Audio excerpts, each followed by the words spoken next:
Hello student, आज हम online classes में चर्चा करने वाले हैं आरबीएसई क्लास 12 व्यवसाय अध्ययन के टॉपिक प्रबंध का अर्थ, परिभाषा और उसकी विशेषताओं के बारे में। तो चलिए समय व्यर्थ न करते हुए आज हम क्लास को स्टार्ट करते हैं। चलिए, सबसे पहले हम बात करते हैं कि हमने अक्सर हमारे आसपास देखा है कि जितनी भी छोटी छोटी दुकानें या बड़ी बड़ी कंपनियां हैं, आज वहाँ पे प्रबंध की बात की जा रही है।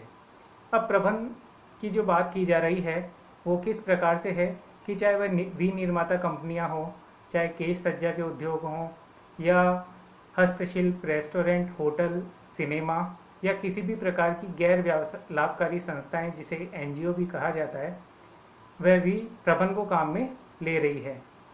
तो अब बात आती है कि प्रबंध किस प्रकार से उनकी सहायता कर रहा है। तो इसके लिए हम इस डायग्राम के द्वारा इसे समझने की कोशिश करेंगे।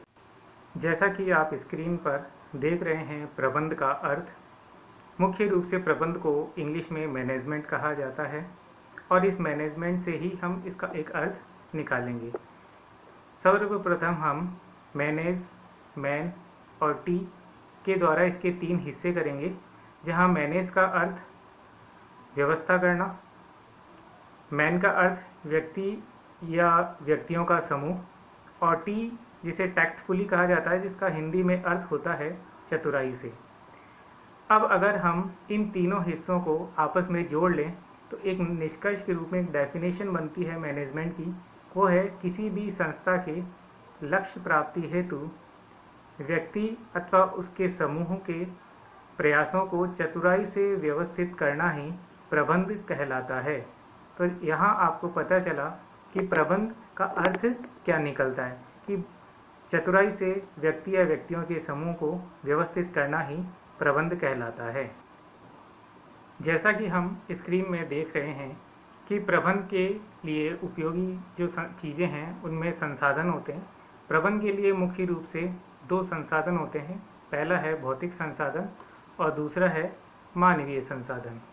इन दोनों संसाधनों को मिला करके जो बने हैं संसाधन, उन्हें प्रबंध के अंदर 6M भी कहा जाता है, जिसे याद करने के लिए जो ट्रिक है वो है मामूसा वी म वी। इस ट्रिक के द्वारा हम इन सभी नामों को उनके क्रम से याद कर सकते हैं। जैसा कि स्क्रीन में आपको दिख रहा है, सबसे पहले व्यवसाय को चलाने के लिए हमें मानव शक्ति की आवश्यकता होती है और इस मानव शक्ति को प्राप्त करने के बाद जो दूसरी सबसे बड़ी आवश्यकता है, जो संसाधन है जो व्यवसाय को आगे चलाता है, वह है मुद्रा संसाधन, कि हमारे पास मुद्रा भी होनी चाहिए। और उसके बाद तीसरा जो क्रम आता है वह है सामग्री का, कि उस मुद्रा से हम व्यवसाय का संचालन करने के लिए सामग्री का उपयोग करते हैं, सामग्री को खरीदते हैं।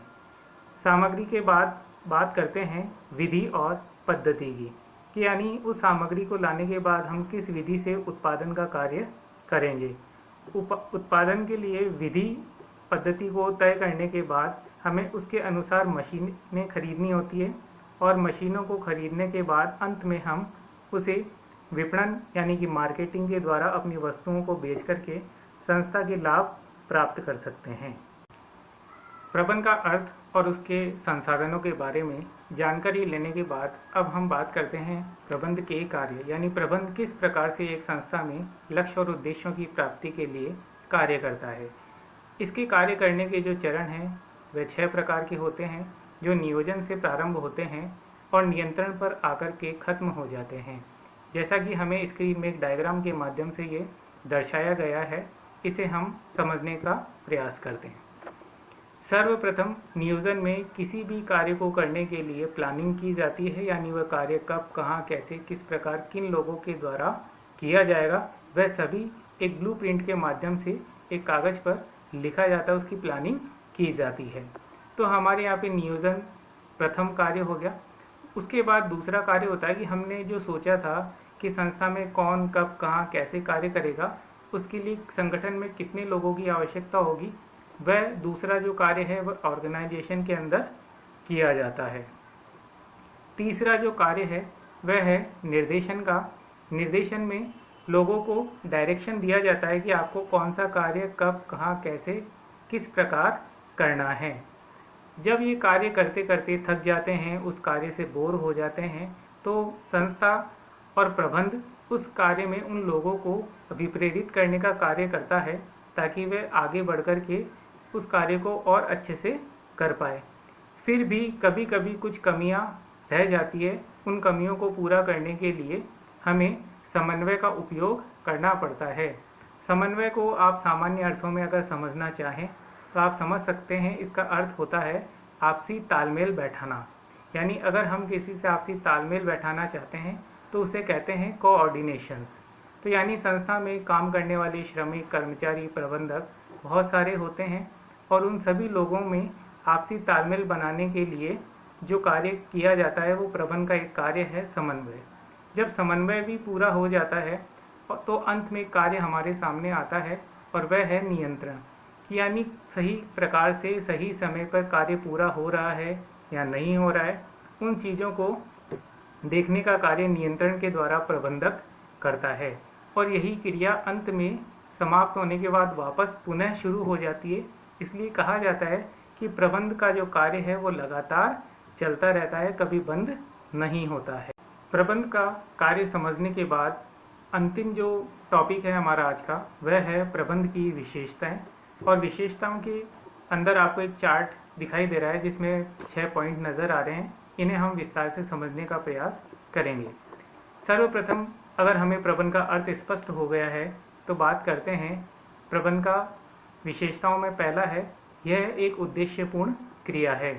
यानी प्रबंध जो है वो किसी न किसी उद्देश्य को लेकर चलता है। संस्था जो भी कार्य करती है वह किसी उद्देश्य को लेकर के करती है। जैसे संस्था का उद्देश्य लाभ कमाना है, आगे बढ़ना है, व्यवसाय को निरंतर चलाना है, अधिक वर्षों तक चलाना है, तो वह एक उद्देश्य को लेकर चलती है। तो जहाँ जहाँ उद्देश्य है वहाँ वहाँ प्रबंध भी होगा। उसके बाद बात करते हैं प्रबंध सर्वव्यापी है। उद्देश्यपूर्ण क्रिया हमारी हो चुकी है। सर्वव्यापी का अर्थ होता है कि प्रबंध सभी प्रकार के कार्यों में व्याप्त होता है, विद्यमान होता है। चाहे आप घर के कार्य करें या ऑफिस के कार्य करें, बाजार के कार्य करें या किसी वस्तु को खरीदना, बेचना, कोई सा भी कार्य हो, आज प्रबंध सभी प्रकार के कार्यों में विद्यमान है। इसलिए कहा जाता है कि प्रबंध सर्वव्यापी है। फिर बात करते हैं प्रबंध बहुआयामी है। बहुआयामी का मतलब होता है वह अलग अलग कार्यों में उपयोग किया जाता है। यहाँ पे इसके मुख्य रूप से 3 कार्य नज़र आ रहे हैं, जिसमें पहला है कार्यों का प्रबंध। प्रबंध जो होता है वह किए जाने वाले कार्यों के लिए भी किया जाता है। यानी कि हम संस्था के अंदर कौन सा कार्य करेंगे, किस प्रकार करेंगे, उन सब की जानकारी और उन्हें बताने का काम प्रबंध करता है। उसके बाद दूसरा है प्रबंध व्यक्तियों का प्रबंध करने का कार्य करता है। यानी कार्य तो करेंगे लेकिन उस कार्य को करने वाले लोग होंगे, मानवीय संसाधन होंगे, तो वह हमारे लिए प्रबंध वहाँ पे मानव और उन व्यक्तियों का प्रबंध भी कहलाता है। और तीसरा है परिचालन। परिचालन जो है वह इन दोनों का मिला जुला रूप है, जिसका अर्थ होता है ऑपरेशन। ऑपरेशनल के अंदर ये बात की जाती है कि कार्य और व्यक्तियों का सम्मिलित रूप ही परिचालन प्रबंध कहलाता है। कि कौन सा व्यक्ति किस समय किस प्रकार का कार्य कर रहा है और कैसे करेगा, वह सारी चीज़ें प्रबंध देखता है। इसलिए कहा जाता है कि यह परिचालन का प्रबंध कहलाता है।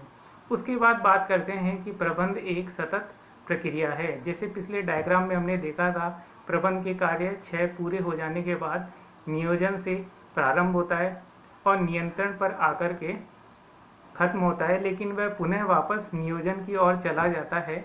इसलिए ये क्रिया लगातार चलती रहती है।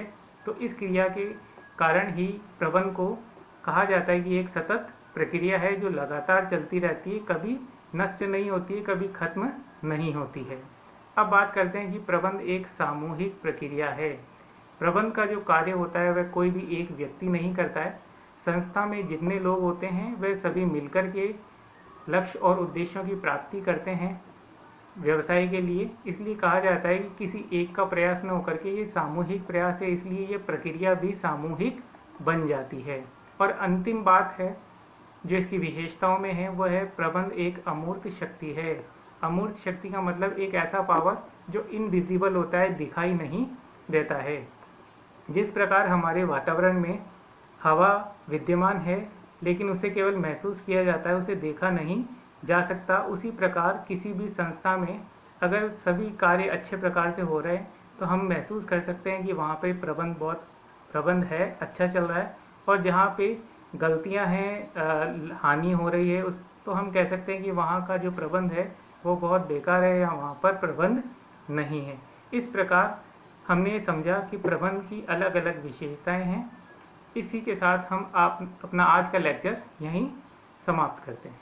धन्यवाद।